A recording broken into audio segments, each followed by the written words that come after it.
have to fear is In war, fear itself. there is no substitute for victory. Let us never negotiate out of fear. We stand undivided, forever united, fighting hand in hand for the liberty we've earned, for glory and honor, for our sons and daughters, ever mindful of the lessons we've learned. Let the torch of freedom burn.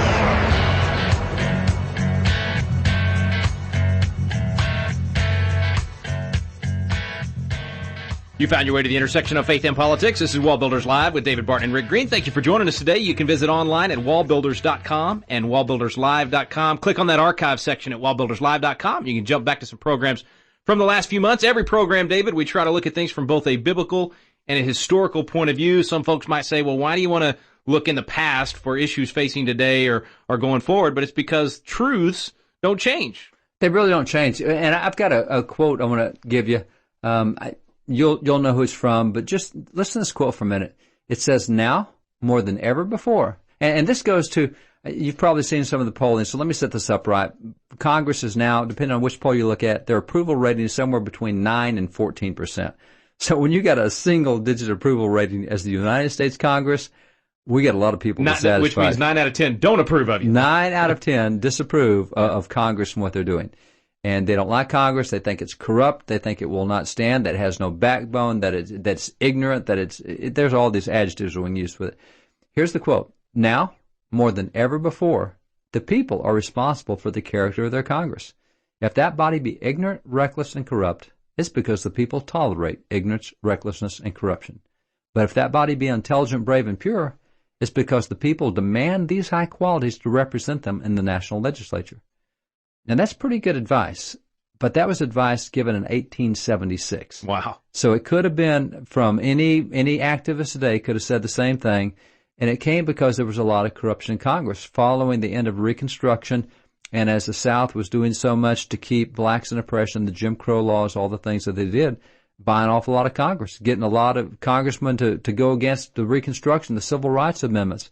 And so there's corruption everywhere in Congress. And so you can yell at Congress, but you know what? They said, don't yell at Congress. They're there because you let them get there. They're there because you put them there. Yell at yourselves. It's you that tolerate ignorance, recklessness, and corruption, because if that's what you got, you're the ones that voted them in. Now, wait, hit those three real quick. Ignorance, recklessness, and corruption.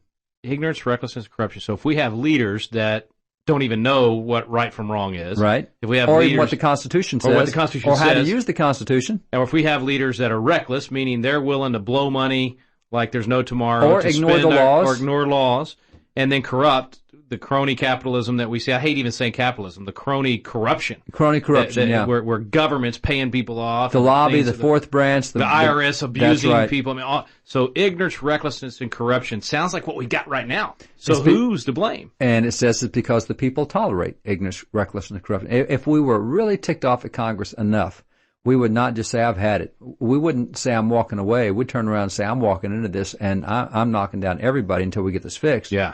And so you start walking into it, and the way you walk into it is you take a crowd with you. You get all the voters you can to go with you. See, here's where we are right now. We don't like what's happening. Here's the reality. You look at adult voting age in America, those who can vote in America. Of those who can vote in America, 67.1% are registered to vote. So we start off by saying 1/3 of the nation is not voter eligible. They can't do anything to change the corruption in Congress. They refuse to change the corruption. Now, out of the 2/3 that are registered, 67.1%, if you look at a presidential election, that's when you get the highest voter turnout. You get the largest. A lot of people come out every 4 years who will not come out every 2 years. So you're looking at that high turnout in presidential elections. And since 1980, since Reagan, you take all the elections we've had since then, 80, 84, 88, 92, 96, 2000, 2004, 2008, 2012, we've averaged 54% of registered voters voting. So you're taking 1/2 of the 2/3, which means we're looking at only 1 out of 3 Americans that vote in the presidential election. Now, if that's 1 out of 3 that vote in the election, it only takes a majority to win. So if 1 out of 3, we're talking 34% of the people are voting in an election, well, whoever gets 17% wins. Now we're talking only 17% choose. Only 1 out of 6 adults chooses the president. 5 out of 6 adults did not vote for the president that they have. Now, that's in the high election turnout. You go to the low election turnout, and that's when you choose congressmen, that's when you choose senators and governors and state reps, the off-year elections. Instead of 50% voting, you drop down to about 34% voting. So now you're talking about 1/3 of the 2/3, which takes you down to about 20% voting. So you're talking 1 out of 5 Americans vote for congressmen, vote for senators. So how much of the blame then lies not just with the ones that voted for these ignorant, reckless, corrupt leaders, but with the people that didn't vote at all? That's where the blame does lie. Well, in the case of the congressman, you're talking 20% vote, and since it takes a majority, only 1 out of 10 Americans is voting for the congressman. So 1 out of 10, if they made stupid decisions, all right, we can blame 1 out of 10 for making stupid decisions. But the 9 out of 10 made a more stupid decision by not getting involved. Yeah, or 8 out of 10, because you had the other 1 out of 10 voted the other way, but you had 8 out of 10 not even showing up. And so what happens is 8 out of 10 are looking at what 1 out of 10 chose, and they don't like what 1 out of 10 chose, and so they pick up their ball and go home. If that 8 out of 10 said, we've had it with you knothead 10%, we're stepping in, and we're going to take this over, and we're getting rid of this recklessness and this corruption and this ignorance, and we're not going to have this. We could change this in a heartbeat. Now, it gets even worse when you start looking at city elections and primary elections particularly. Texas just had a primary election, second highest voter turnout we've had. We only had 10% vote. And in a state like Texas, where that one party pretty much runs the state, and a lot of states are like that. New York, one party runs the state, whether it's Republican or Democrat. When you get to the general election, they're not going to vote in the general election because it's already decided. You're either going to be Republican or Democrat, whatever your state is. So you're talking about 10% of the people who voted in the primary have now decided who the governor will be, who the lieutenant governor will be, who the senators will be, because that was decided because it's pretty much a one-party state. So you're talking now only 10% of registered voters, which is only 6% of adult voters. So we've just chosen our governor in Texas with 6% of adult voters voting in the election. And when you get to city council elections, it goes down to only 3 to 4% of registered voters, which means only 2 to 3% of adult voters. So this is like, if you were in a church that had 200 people in it, it's the 10 people on the front pew is it. They're the only ones. I mean, you've got so few people out of all that could be impacting things. And how embarrassing for the other 190 people in the church to say, we're going to let those 10 up front choose everything we do. They'll choose the size of the building. They'll choose the paint we use. They'll choose what we do with our money. And we're going to let them choose it. On one hand, this is awful. But on the other hand, bro, that means that if you get a couple of more rows involved, a couple of more pews involved, that's right, you could turn the whole thing around. If you increase it by just 10%, you could win every election from top to bottom, just increasing it by 10%. You don't have to have 100%. Just get it 10 higher than, because we're pretty much tied right now. Right, most elections 50-50. That's right. So get another 10%, it's a slam dunk. And so we've got some friends who have done a really great job of creating tools that make it really easy for you to go get your friends registered and vote and give them reasons to vote. Some say, I don't want to get involved in that corrupt system. Hey, we can show you why you should, and we can show you why it won't be corrupt if you get involved. We can show you how to change this. And so Bill Dallas with United in Purpose has done a great job of creating a lot of really easy-to-use tools that you can put on your, if you got Facebook app, put it up there, it'll tell you which of your friends are registered to vote, your Facebook friends. It'll tell you which ones are registered and which are not. It'll even let you send a message to all your Facebook friends saying, hey, you need to register to vote. I checked, you're not registered. It's an easy thing to do. So we can really make a difference in there, and Bill's got some great tools to tell us about. We'll be right back. Bill Dallas is with us from Champion the Vote. Stay with us right here on WallBuilders Live.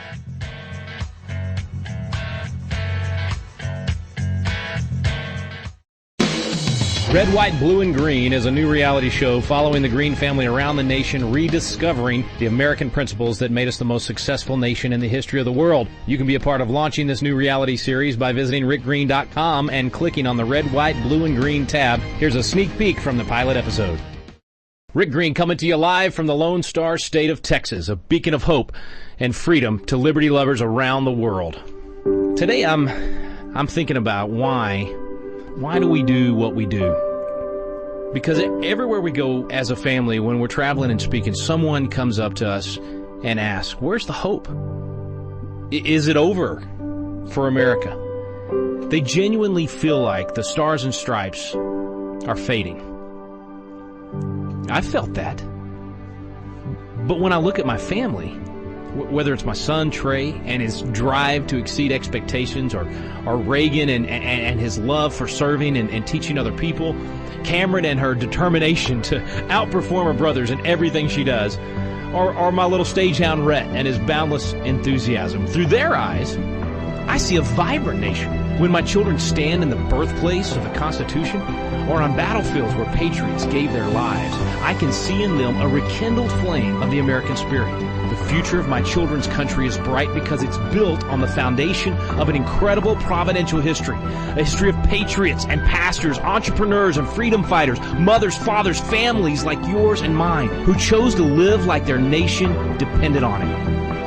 And it still does. So when people ask us, where is the hope? We tell them, it's in you. Each of us, every individual, every family, has a duty to fight for freedom and add our voice, our color, to the American dream. For our family, it's red, white, and blue, and a little bit of green. To learn more about red, white, blue, and green, visit rickgreen.com. Let the torch of freedom burn.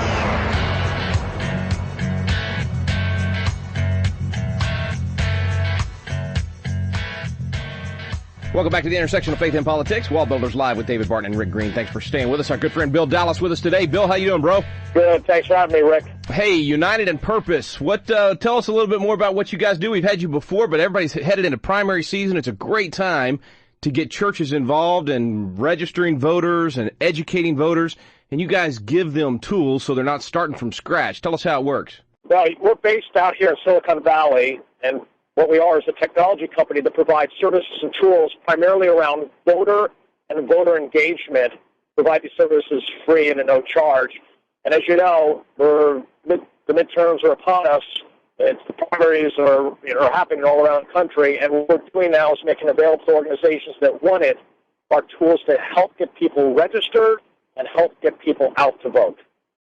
So what if you're a church that's never done this before? I mean, never been involved, and all of a sudden the pastor's heart is stirred, or maybe some of the folks in the church are saying, hey, Pastor, we got to do something.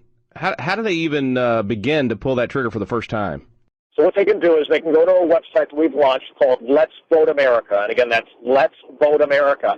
And they can find all the information they need, all the tools. We've got videos they can use. We've got downloadable materials that they can use in the book and inserts.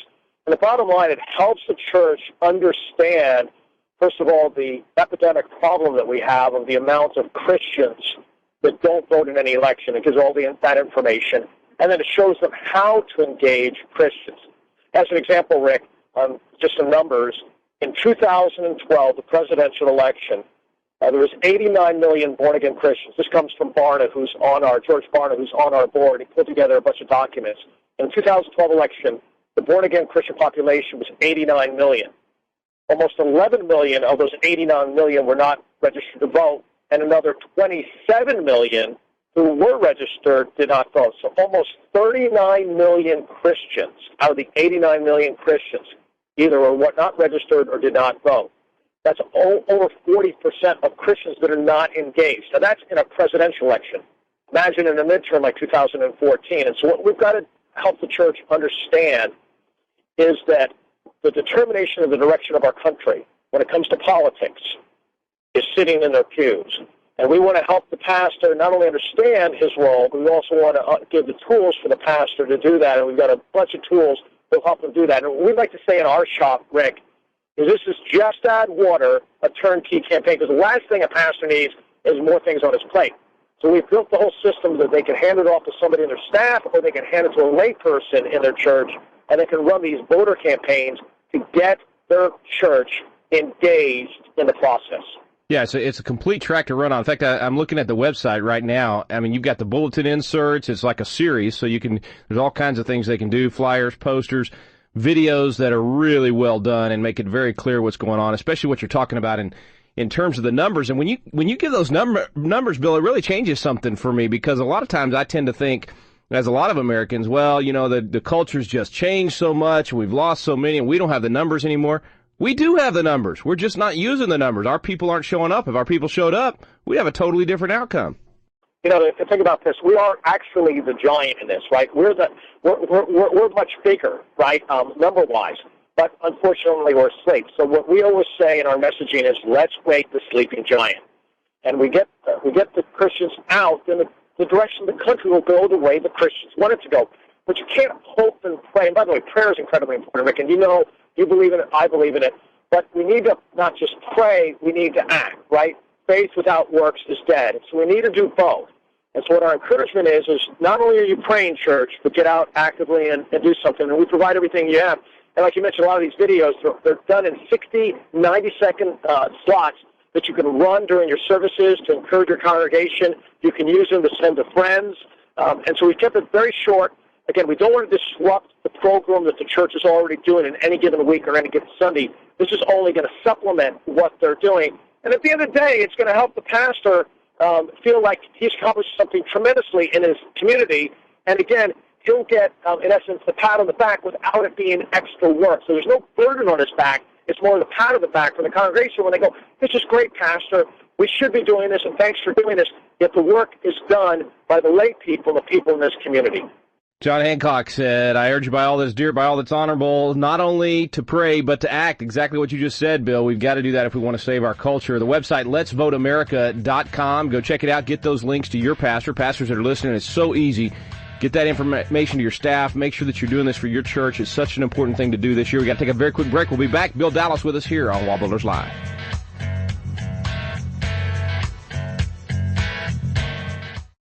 This is David Barton with another moment from America's history. Although education has remained an emphasis in America for nearly 200 years, what has changed the most over that period of time is the philosophy of education.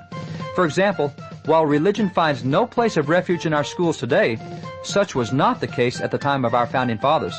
In fact, when the Delaware Indian chiefs brought their youth to be trained in America's schools, on June the 12th, 1779, George Washington told them, "You do well to wish to learn our arts and our way of life, and above all, the religion of Jesus Christ. These will make you a greater and happier people than you are. Congress will do everything they can to assist you in this wise intention." According to George Washington, what students learned above all in American education at the time of the Founding Fathers was the religion of Jesus Christ. For more information on God's hand in American history, contact WallBuilders at 1-800-8-REBUILD. Let the torch of freedom burn.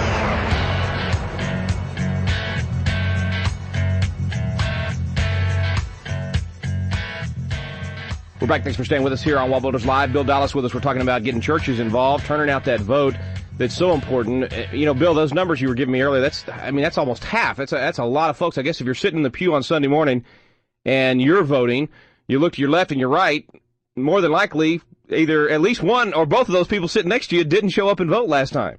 That's exactly correct. And, you know, the interesting thing that we have is one of our tools when you go to letsvoteamerica.com is the pastor can actually take, this is all secure, completely confidential, but he can take his database of the people of his congregants, those members, and he can run it through the system, and it will show him who voted or who didn't vote, and it actually prints up a report, and it doesn't need to actually have the actual name of the member. It'll just give him a pie chart, and it'll show 62% voted or 48% did not vote. And so he puts the database into the system, and it spits out a report, all based on public information, by the way, which are the voter files in each of the states.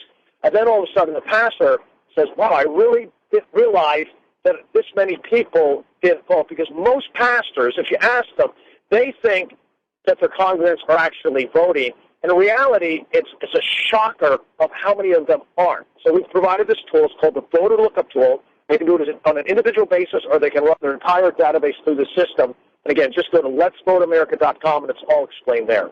Bill, I was out in Hawaii last fall, and it was right before they had their gay marriage bill going through the legislature, and this thing had suddenly come upon them, and the churches suddenly woke up. It was just like it was amazing. I mean, all of a sudden, pastors that had never been involved got involved. People in churches that were saying, "Man, I wish I'd been involved before." You know, thousands and thousands of people were showing up to testify, showing up at rallies. It was phenomenal. They ended up losing the battle, and we had one of the pastors on after that and said, what's the reaction? How are people responding? Do they feel like, well, I guess it doesn't help when you show up, or do they feel like I wish I'd gotten in there earlier? And he said, Rick, it's amazing that the people and the pastors are saying if we had only been involved 2 years ago, we would have elected members of the legislature that would have responded when we showed up and said that we wanted to keep marriage as natural marriage. And so we're motivated now to show up in the next election. And that told me, Bill, that what you're doing is so important, because if people will get that message, if pastors and churches will get that message from Hawaii, that, hey, if we get involved now in the elections this year, you'll have the people in place that will respond to you next year or the year after or 2 years from now. You don't even know what the issue might be, but it's going to be an issue that's going to strike at biblical principles, and you've got to be ready to have people in office that will listen to you. Rick, exactly right. And, we're getting that wake-up call time and time again. And so there's two responses that we can do. Is one, we can kind of go, oh, gosh, it's over, or look at how bad things are. Or we can use the biblical approach, right? Paul said, forgetting what is behind me. So let's not cry over the spilled milk. Let's use that as a wake-up call, but let's go out and do this. That's the great thing about our country, right? Every year we have elections, and elections have consequences. And so let's say we haven't been engaged for a while. I'm not talking about the church, but now is the time to do it. And let's get to the point where it becomes our civic duty or civic responsibility and something we do continually. And if we do it, the country will have the fragrance that we all hope and expected to have, it used to have, and that would be truly what we are, a Christian nation. So our encouragement is, and we, by the way, believe politics is not the end-all, right? I mean, Chuck Colson has said it best, politics is downstream of culture, but that still matters, though, that we got to get engaged in the political process as well. So it's both. So we're just encouraging people, get out and vote, do a lot of other things in their community that you do every day, but let's also make sure we get people registered and get them out to vote. And it starts ultimately with that pastor in the pew to encourage the congregation to get engaged in culture. Let'sVoteAmerica.com is the website. All the tools are there. And, Bill, this is not, hey, sign up and pay $20 a month or what. This is free. They can download all of these things you're making available to them for free. And not only are we making the tools available, right, and all the information is confidential, we also give them, when you go to the website, we give them planning guides, we give them how-tos, we give them strategies that they can download. So we're not just giving them tools, we're also explaining them how to do that. And all these are downloadable. They can read them, then they can assign them to a lay leader, and they've got a plan there of how to do this in their community. Last thing I ask you, Bill, what about the congregant? You're sitting there in the pew, or you're sitting listening to this program right now, and you're saying, man, my pastor hasn't addressed these things. I really want this addressed. How do I approach my pastor? What do you recommend they say to their pastor? Because a lot of pastors are afraid to get involved in this area. What is the congregant, and when they take this information to them, what do you recommend to them? Well, two things. Even as you're an individual, I go to this website, make yourself available, or be aware of what's there and learn about the site. But what you'll see is a couple of those videos that are powerful 60, 90-second videos. And I would encourage you to watch some of those and say, boy, you know what? If I can get this in front of my pastor, it will stir his heart.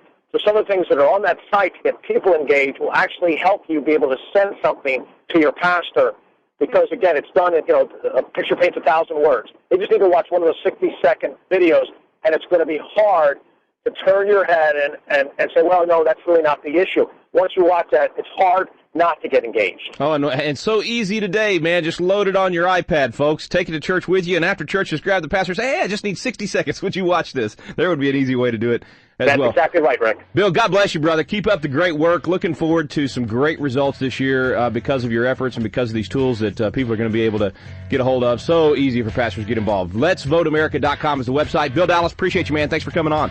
Thanks, Rick. Back in a moment with David Barton.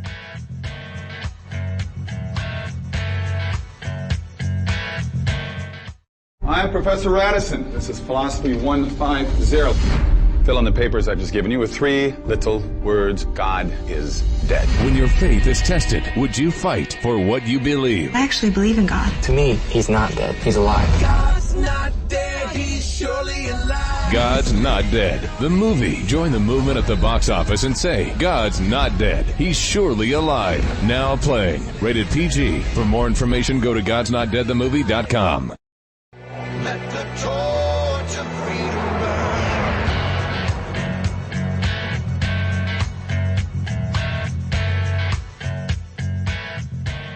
Welcome back. Thanks for staying with us here on WallBuilders Live. Let'sVoteAmerica.com is the website. Go check it out. Thanks to Bill Dallas for spending some time with us David, this is almost too easy. I mean, we're laying it right in front of churches to say, hey, just pick up the ball and go. And the fact that you can take your church list and bump it up there and you get a pie chart back saying how many registered, how many voted, because most pastors do think their church is engaged and involved, and it is not. And it is shocking to see, and when you see this, and he's not trying to collect names. We've already got 200 million names in the database. That's not the deal. He will take the database that we've got, bump it against your folks, and tell you who voted and who didn't. That's all public record. But let me go off in a different direction here just a bit, Rick. Back before that, a few years ago, covenant marriages became big in Louisiana. That was a big thing that they wanted to do in Louisiana, and other states tried to get in covenant marriages. You and Kara, me and Cheryl, we already had covenant marriages. What makes a covenant marriage? By law, you mean? No, by you. You made a covenant with Kara. What did you decide? It's a promise not just to her, but before God. So I'm held accountable to him as well as to her. So your covenant holds up whether you feel like falling or That's not. Right. Whether There's no you back want to door. There's no back door, out. no option. The faithfulness, fidelity is there because you did it before God. See, that's what every citizen needs to do is make a covenant before God that I will vote in every single election from now to the time I die.